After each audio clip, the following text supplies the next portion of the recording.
The cost of living crisis has impacted many Canadians across the country. It's also led to questions as to how quickly it can be addressed and what steps may need to be taken in order for that to happen. Here now to consider that is Francesco Sorbara. He's a Liberal MP for the Ontario riding of Vaughan Woodbridge. Dan Albas is a Conservative MP, as well as the Conservative Party's finance critic. And Peter Julian is an NDP MP for the British Columbia riding of New Westminster Burnaby, as well as that party's House Leader and Deputy Critic for Finance. Francesco, I'll start out with you. Obviously, the cost of living crisis, as you've talked about before on the show, is an issue that many Canadians are being impacted by. So perhaps just explain a little bit of what the government of Canada is doing to address the cost of living crisis and what steps your government has taken to do so. Well, thank you, Wyatt. It's great to see you this evening. I hope all is well with you and your family. And thank you again for the kind invitation to appear on the Wyatt Sharp show. It's always a pleasure to see you. I think we can all agree about two things. First of all, obviously, that Canadians are seeing and being squeezed by inflationary pressures. And second thing, that these inflationary pressures that we're seeing in the economy are global in nature, caused by a number of primarily external factors. So we can read those two. And now the major question is, how can we assist Canadians and ensure that during this period we have their backs? And I think all parties, all folks around the table want to see this happen and want to make sure that we are doing the right things.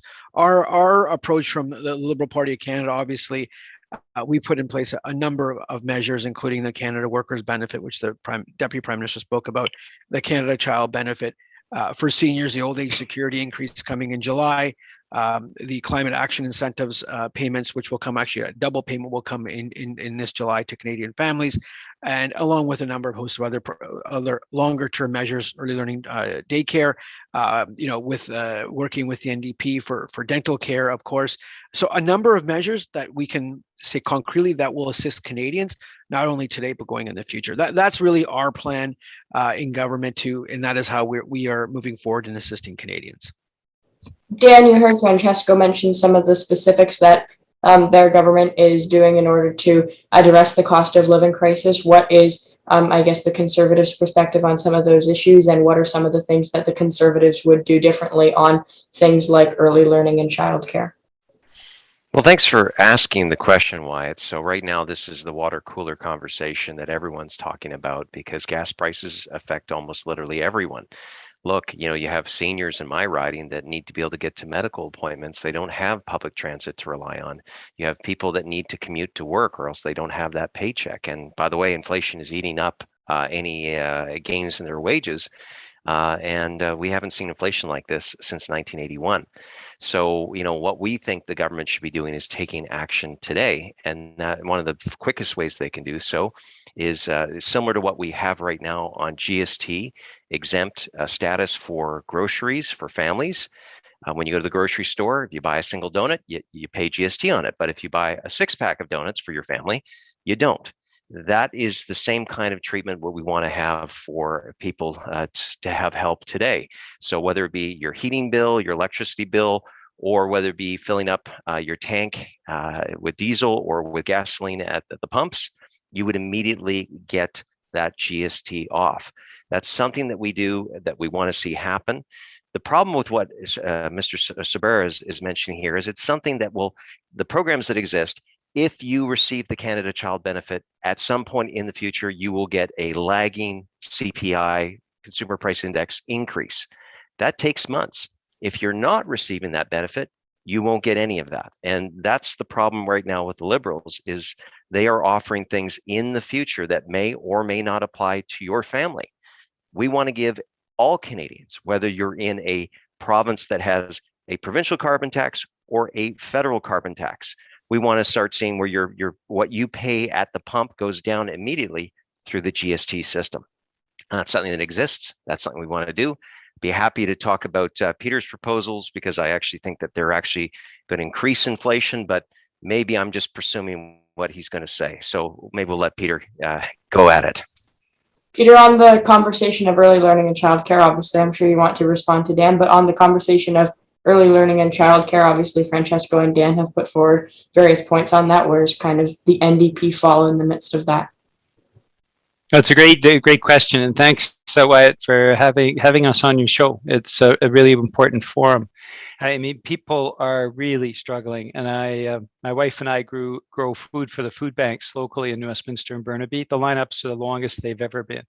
People are struggling to keep a roof over their head. So this is a profound impact on working people right across the country.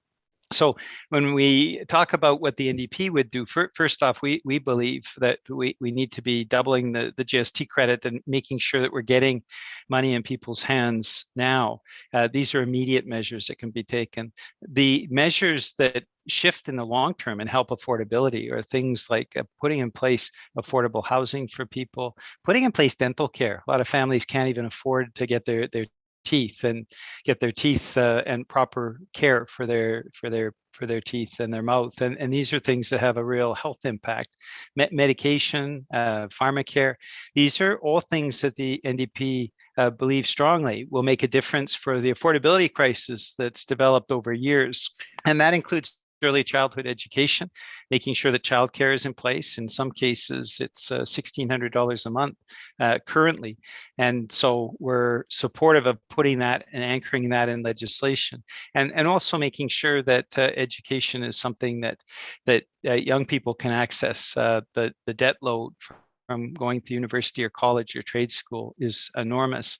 These are all things that can make a difference. Many of the things are what the NDP pushed for in the confidence and supply agreement, like dental care, like putting in place the Canada Pharmacare, and above all, affordable housing that's actually based on income rather than market-based solutions that are simply unaffordable for so many families. And the final point I wanted to raise is this: oil and gas companies have been gouging people through this crisis. We've seen this with the large grocery store companies as well.